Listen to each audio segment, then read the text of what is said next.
আমি মানুষের অহংকার দেখেছি, দেখেছি ক্ষমতার আস্ফালন। আবার অর্থের সমুদ্রে ভেসে বেড়ানো মানুষকে তার জীবন স্রোতের বিপরীতে ভেসে যেতে দেখেছি।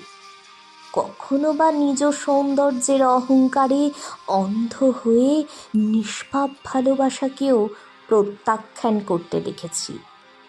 আবার কখনো দাম্ভিকতার মোটা পোশাক পরিধান করে মানুষকে তার মহত্ব পর্যন্ত জলাঞ্জলি দিতে দেখেছি।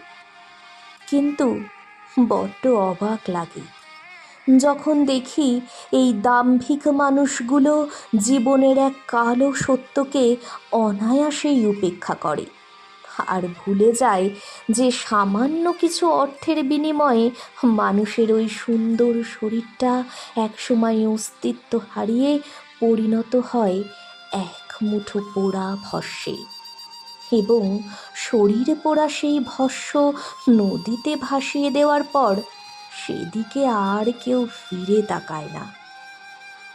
দাম্ভিকতা বা ঔদ্ধত্যের মতো মানব জীবনের এই নিকৃষ্ট অংশগুলো সেই ভস্মের সহিত মিলিত হয়ে একসময় নদীর জলেই বিলীন হয়ে যায়।